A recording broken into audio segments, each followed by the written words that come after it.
것입니다. 하나님께서는 인품을 가지고 계신 분이신 것입니다.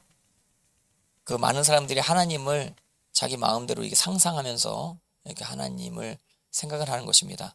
근데 하나님의 성경에 기록되어져 있는 인품, 우리가 한번 보기 원하는 것인데, 하나님께서는 자비하신 분이시고 하나님께서는 노하기를 더디하시는 분이신 것입니다. 이 인품이 있으시고, 그리고 하나님께서는 죄를 참아 보지 못하시는 것입니다. 그리고 죄에 대해서는 반드시 보응하시는 분이 바로 우리 하나님이신 것입니다. 이 두 성품이 같이 표현될 수 있는 그 단어를 이제 거룩이라고 하는 것입니다. 하나님의 거룩하심 가운데 인자하심이 우리에게 주어지고, 또 하나님의 거룩하심 가운데 하나님의 진노가 내려질 수 있다고 하는 사실을 반드시 기억하셔야 되는 것입니다. 그래서 선지서에 보면 하나님의 자비하심과 하나님의 진노하심이 이거 번갈아 가면서 나오게 되는 것입니다. 이게 하나님의 거룩하심의 성품에서부터 나오는 하나님의 역사인 것입니다. 그것이 잘 나와 있는 게 이제 나훔서인데, 나훔서 같이 한번 보시겠습니다. 나훔서 1장 2절, 여호와는 질투하시며 보복하시는 하나님이시라. 여호와는 보복하시며 진노하시되 자기를 거스르는 자에게 여호와는 보복하시며 자기를 대적하는 자에게 진노를 뿜으시며. 왜 이렇게 보복하시고 진노하세요? 거룩하시기 때문에, 하나님의 성품이 그렇기 때문에 이게 감정적으로 진노를 품으신다 이야기하는 것입니다. 근데 마냥 진노만 품으시지 아니하시는 것입니다. 번갈아 가면서 하나님의 이제 성품이 진노와 자비가 함께 나오는 것이죠. 그래서 1장 3절 같이 보시겠습니다. 시작. 여호와는 노하기를 더디하시며 권능이 크시며 벌받는 자를 결코 내버려 두지 아니하시느니라. 여호와의 길은 회오리 바람과 강풍이 있고 구름은 그의 발에 티끌이로다. 한번 따라 보시면 노하기를 더디하시며, 예, 이것이 히브리 원어로 보면은 코가 길다 이런 뜻인 것입니다. 그러니까 노가 코에서부터 온다라고 히브리적으로는 표현이 되는 것입니다. 코김이 코에서 이제 숨이 나오죠. 코는 생명의 상징입니다. 그러니까 코에다가 생명을 숨을 불어넣으시니 생명이 된지라, 리빙 소울이 됐다, 이렇게 창세기에서 이야기하는 것입니다. 근데 이 코에 숨이 붙어 있기 때문에 이제 코에 생명이 있다 이렇게 이야기할 수 있는데, 그 숨, 이것이 이제 진노로도 표현이 되는 것입니다. 그러니까 화가 날 때 이게 호흡곤란이 일어나게 되는 경우가 있는 것이거든요. 내가 우연히 유튜브 보다가 죄송합니다만 싸대기 맞는 장면 나오더라고요. 그걸 한번 봤어요. 그것만 모아놓은 게 있더라고요. 그래서 그걸 한번 봤어요. 그거 보고 누구한테 공유도 하고 막 그랬는데, 탁 이제 맞는데 이게 호흡곤란이 오더라고. 맞는 사람이 그러다가 이제 갑자기 또 딱 때리더라고. 서로 막 때리고. 근데 이제 특징이 뭐냐면, 그 연기의 특징이 호흡곤란이, 이렇게 호흡곤란이. 그러니까 화가 나면 호흡이 곤란해져. 이거 화가 어디로 표현되어져요? 숨으로 표현되어져. 코로 표현되어지고 이제 입의 호흡으로 또 표현되어질 수 있는 것입니다. 근데 이제 하나님께서는 화가 나시지만 코가 기시단 말이에요. 히브리 원어적으로는 그래요. 영어로도 안 나와요. 그리고 다른 어떤 번역본으로 그렇게 표현이 안 돼요. 히브리적으로만 코가 기시기 때문에, 숨이 여기 있으셔도, 화가 여기 있으셔도 코가 기시기 때문에 표출이 안 되신다 이거예요. 예, 그런 뜻입니다. 그런 뜻. 근데 그거를 진짜 의역으로 여호와는 노하기를 더디하시며 이렇게 표현을 하시는 것입니다. 그러니까 노하기를 더디하신다고 해서 노하지 않는 게 아닌 것입니다. 노하기를 더디하실 분이신 거죠. 왜냐하면 코가 기시기 때문에 화가 나 계신데 표출이 안 되는 것뿐이지 노는 가지고 계신 것입니다. 그게 노하기를 더디하. 그러니까 이게 사실 1장 3절의 이 구문이 이게 하나님께서 자비로우시다 이런 뉘앙스보다는 그러니까 2절 3절에 계속 하나님의 심판에 대해서 이야기하는 것이거든요. 그러니까 그런 뉘앙스가 강해요. 그래서 다시 한번 우리 2절 3절 다시 한번 같이 읽어보실래요? 시작. 여호와는 질투하시며 보복하시는 하나님이시라. 여호와는 보복하시며 진노하시되 자기를 거스르는 자에게 여호와는 보복하시며 자기를 대적하는 자에게 진노를 품으시며 여호와는 노하기를 더디하시며. 이거 노를 하신다, 노를 표출하신다 이거예요. 근데 코가 기시다 이거죠. 권능이 크시며 벌 받는 자를 결코 내버려 두지 아니하시느니라. 여호와의 길은 회오리 바람과 광풍에 있고 구름은 그의 발에 티끌이로다. 회오리 바람과 광풍, 제어할 수 없는 어떤 자연 현상, 제어할 수 없는 어떤 재앙의 현상이라고 우리가 볼 수 있는 것입니다. 그것을 하나님이 지고 계시는 것입니다. 아수르가 얼마나 강국입니까? 이때 당시에 세계 초강대국이라고 볼 수 있는 것입니다.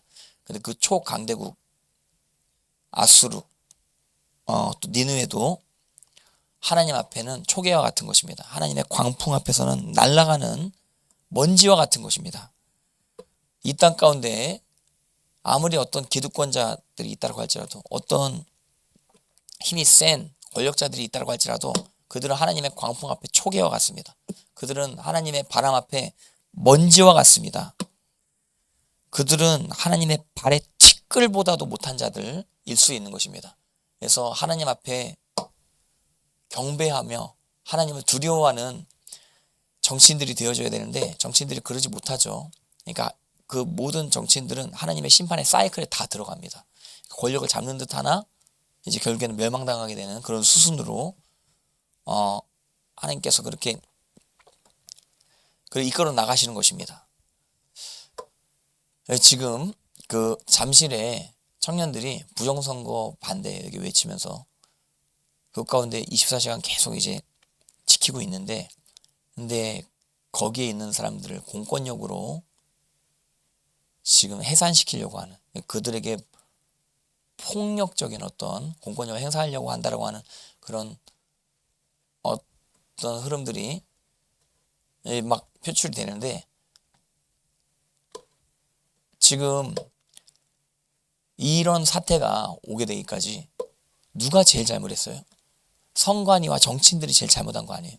그리고 법조인들, 선관위가 그렇게 할 수 있도록 그렇게 법조인들이 방관한 거 아니에요? 그리고 선관위 안에 법조인들, 특히 사법부 사람들이 그 실권을 다 장악하고 있는데, 그 선거 날만 되면 휴가를 간답니다. 이게 말이 됩니까? 근데 나는 그 얘기 딱 듣는데 놀러 갔을까? 안 그럴 것 같은 거예요. 왜 휴가를 어디로 가요? 이건 또 내피셜입니다.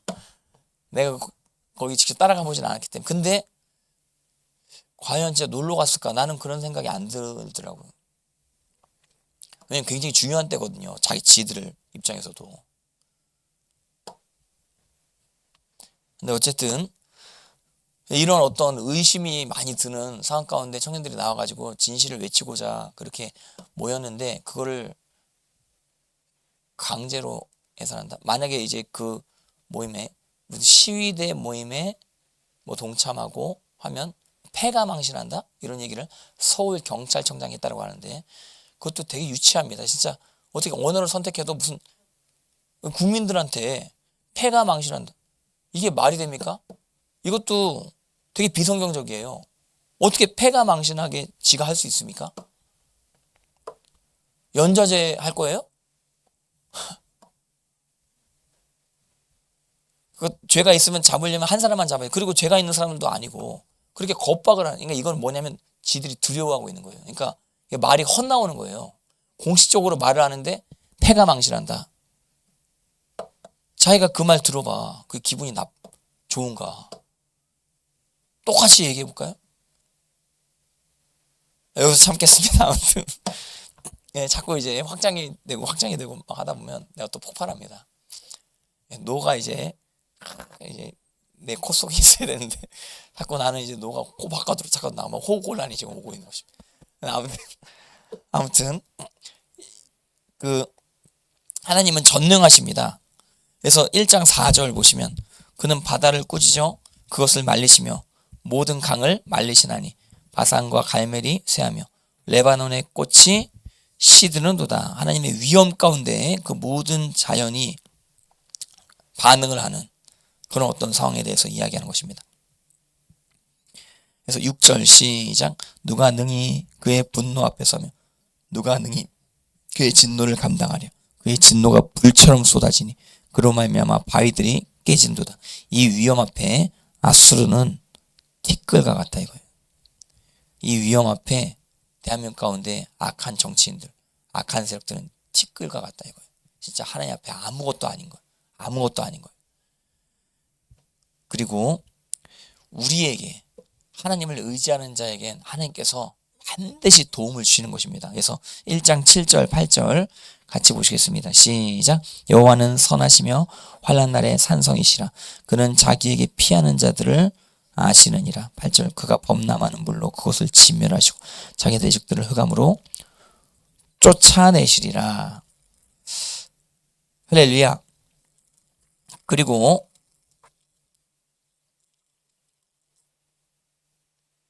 결국에는 하나님께서 아수르를 멸망시키는, 니느웨를 멸망시키는 역사를 일으키실 것을 이야기하는데 1장 12절 시작. 여호와께서 이같이 말씀하시기를 그들이 비록 강하고 많을지라도 반드시 멸절을 당하리니 그가 없어지리라. 내가 전에는 너를 괴롭혔으나 다시는 너를 괴롭히지 아니할 것이라. 13절. 이제 내게 지은 그의 멍에를 내가 깨뜨리고 결박을 끊으리라. 이 멍에는 이스라엘 관련된 멍에를 이야기하는 거죠. 아수르의 멍에를 이스라엘 위에 두셨거든요.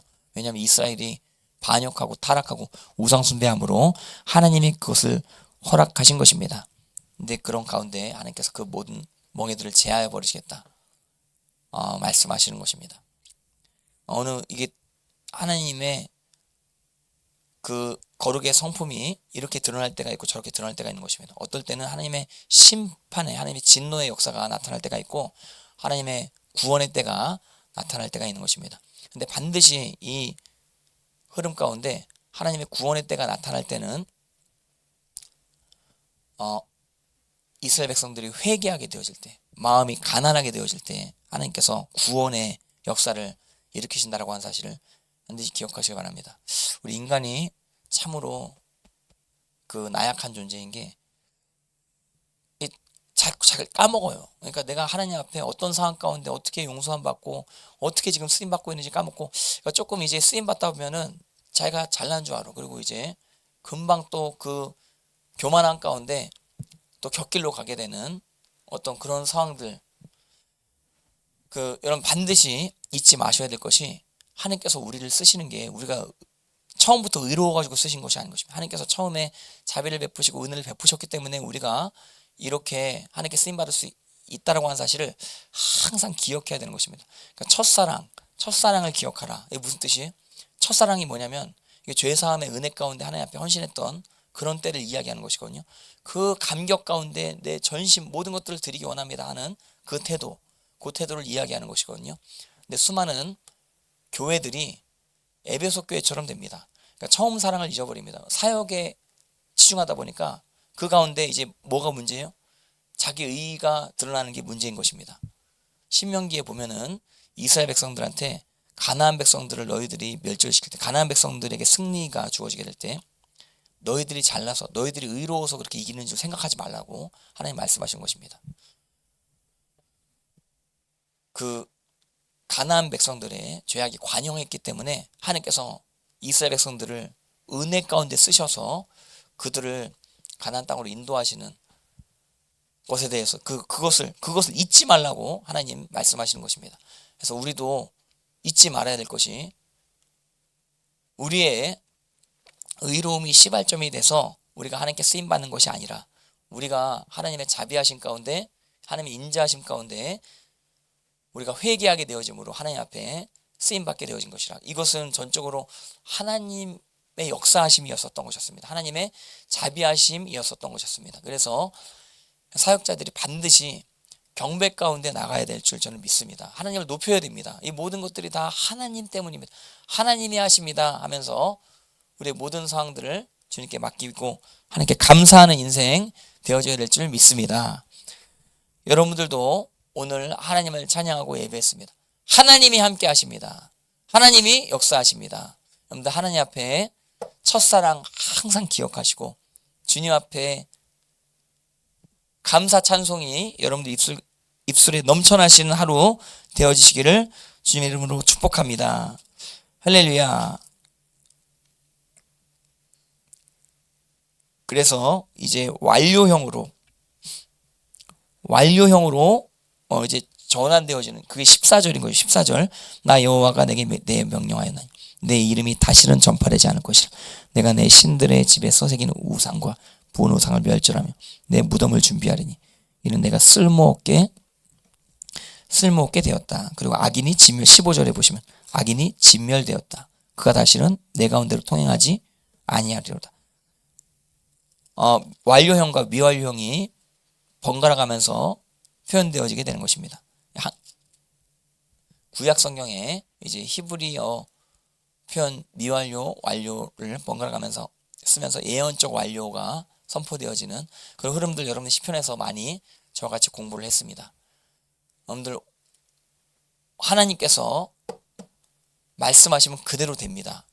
오늘 하나님 말씀을 우리가 받았으니 하나님 말씀대로 이미 이루어졌습니다. 그리고 또 그 하나님의 이루어짐 가운데 또 하나님의 역사하심이 또 진행되어진다라고 하는 사실, 완료된 하나님의 역사하심, 근데 그것이 진행되어지는 역사하심과 연결이 또 되어져서 일을 행하시는 여호와, 성취하시는 여호와께서 일을 마치실 것입니다. 일을 끝내시는 그 하나님의 끝을 바라보시는 오늘 되어지시기를 주님의 이름으로 축복합니다. 제가 기도하고 오늘 마치겠습니다. 제가 기도하겠습니다. 하나님 아버지 감사합니다. 노하기를 더디하시는 하나님, 주님 거룩하신 가운데 심판하시기도 하시며 마음이 가난한 자들, 회개하고자 하는 자들을 구원하시는 하나님의 놀라우신 전적인 은혜 너무너무 감사드립니다. 아버지 하나님, 아침마다 새롭고 늘 새로우신 하나님의 인자하심과 자비하심 가운데 우리가 첫사랑에서 벗어나지 아니하게 하여 주옵소서. 아버지, 의식적인 종교적인 신앙생활에서 벗어나 우리가 하나님을 사랑하는 마음으로 오늘 하루 승리할 수 있도록 인도하여 주시옵소서. 주님의 이름을 찬양합니다. 하나님 앞에 모든 영광 올려드리기 원하오며 감사드리오며 예수님의 이름 받들어 간절히 기도를 싸움나이다. 아멘. 할렐루야.